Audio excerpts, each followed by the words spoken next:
Қазақстан мұнай сатып неге байымайды?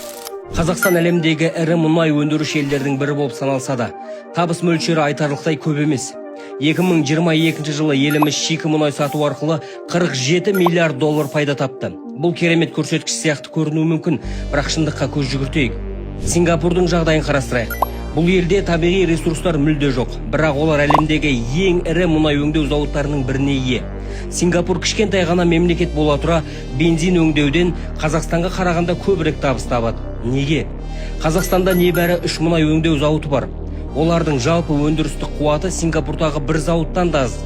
Мұндай жағдай Жапония немесе Оңтүстік Корея сияқты ресурстары жоқ елдерде де байқалады.